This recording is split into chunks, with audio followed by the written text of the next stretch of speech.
Sexual passion is the cause of wars and the end of philosophy. Arthur Schopenhauer. They say men are ruled by lust, but what if that's just the cover story for a much darker truth? That they think with their lower heads, that they're always ready, always hunting, always on edge.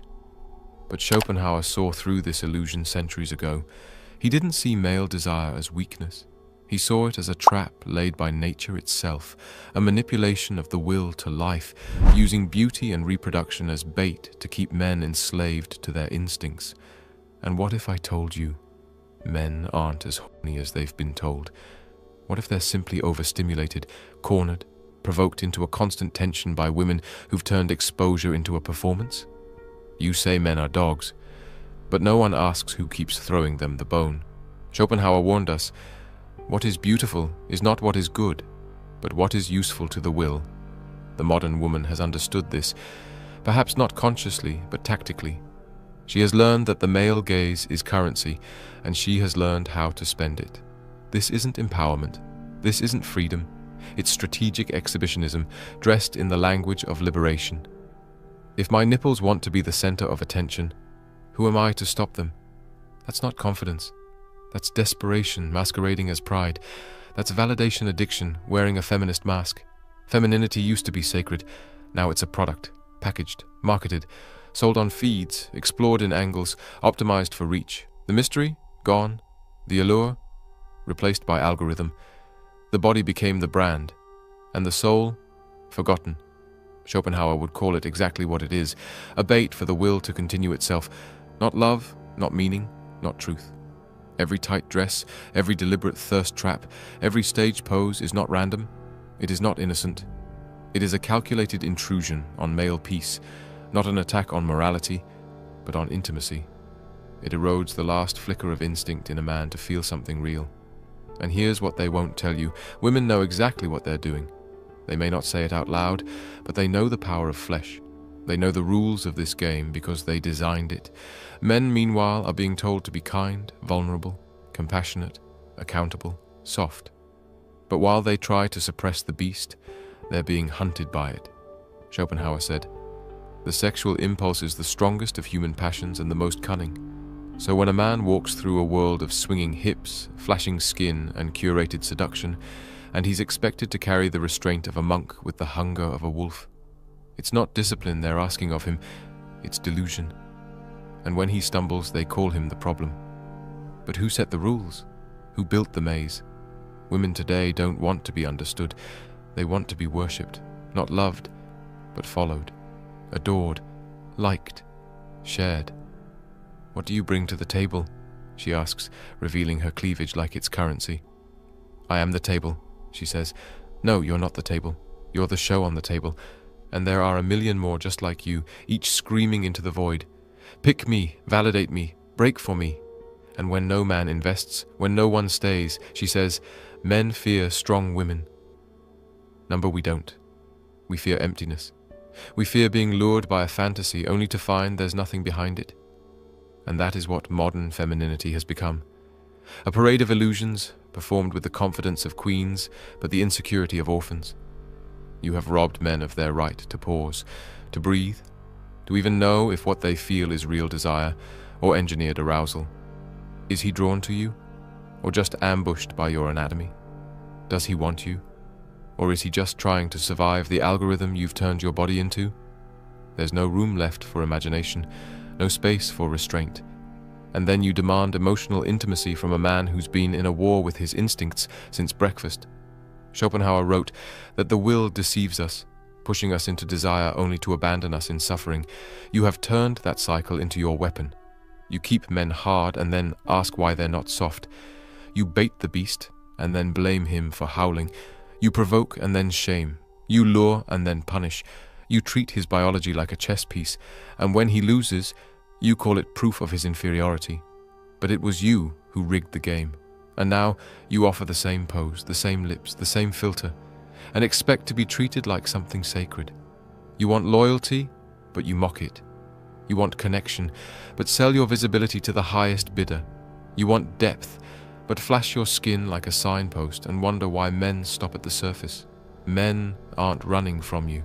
They're starving for the version of you that can't be posted, that can't be filtered, that doesn't know how to be anything except real. And still, when a man looks, you call it weakness.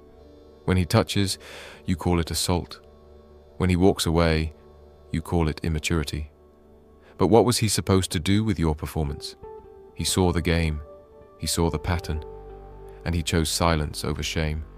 Schopenhauer warned us that human connection was always tainted by sexual illusion, that beauty was not divine but diabolical, a mask worn by the will to life to trick us into bondage. And you, modern woman, have turned that illusion into a lifestyle. You've industrialized it, monetized it, ritualized it. And in doing so, you've created a man who no longer knows if what he feels is instinct or manipulation. You say you want intimacy, but intimacy isn't a photo. It isn't a pose. It isn't a viral moment. It's the space between exposure and essence, the part of you that doesn't want to be seen but dares to be known. But that space no longer exists, because before a man reaches your mind, your body has already screamed at him. You've made yourself a megaphone of arousal and then punish him for hearing. You've turned men into voyeurs and then ask why they don't want to stay. You've turned your skin into currency and wonder why no one invests in your soul. You've made vulnerability a trap and then cry betrayal when no one takes the bait. But it's not just your loss, it's ours. Because every time you put your body on the front line, you rob a man of the chance to rediscover his masculinity. You rob him of the silence needed to hear his own heart.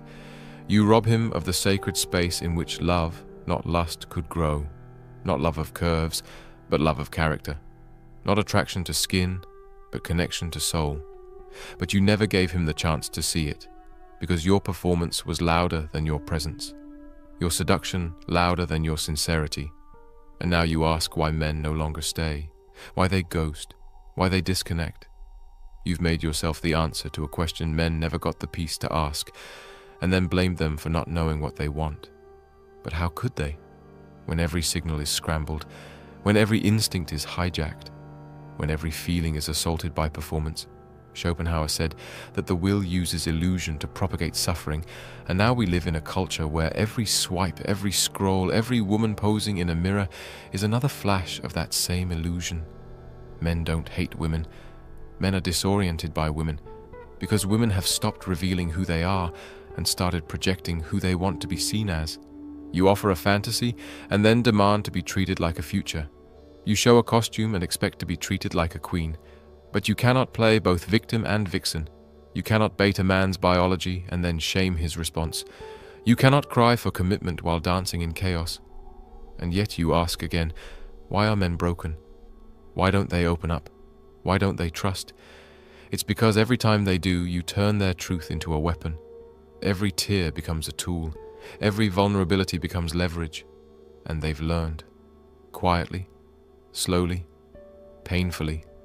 They've learned to retreat, to restrain, to replace reality with release. They've learned that fantasy is safer than fallout, that a screen is gentler than your scorn. But here's the tragedy. Men still want to love you.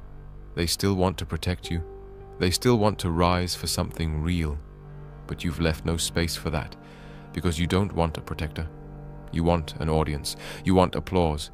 You want a pedestal for your ego, not a partner for your soul. So now, men are disappearing, not in body, but in spirit. They sit beside you, but they are not with you. They look at you, but they do not see. They touch, but they do not trust. And the saddest part? You don't even notice, because you're too busy capturing the angle, posting the illusion, feeding the algorithm. And while you chase dopamine, he walks away, first emotionally, then spiritually, and finally entirely. And you will ask again, with tears and rage and disbelief, where did all the good men go? But the truth is, they were here. They stood in front of you. They tried. They broke. They bent their backs to be what you claimed you wanted, until they realized you never wanted a man. You wanted a mirror. You wanted reflection, not revelation. You wanted worship, not witness. And so we end up here. In a culture where femininity is loud and masculinity is silent, where seduction is weaponized and sincerity is extinct, where love dies under the weight of exposure. But there is a way back, not an easy one. a brutal one. One that requires women to stop hiding behind their skin and start showing their substance. One that demands they step away from illusion and into essence. One that begins not with filters, but with truth. Because the moment you stop baiting a man's instincts, you give him a chance to feel yours. The moment you stop demanding attention, you might earn intimacy. And that takes more than body. It takes soul, it takes depth. And depth is the one thing you can't fake. So if this truth cracked something open in you, if it peeled back even one illusion you've been clinging to, then let it burn. Share it. Like it. Let it travel. Not to shame, but to cleanse. Because men don't just need sex. Men need truth. And women, you need it too. If we ever hope to rebuild anything worth keeping, we start right there, with truth.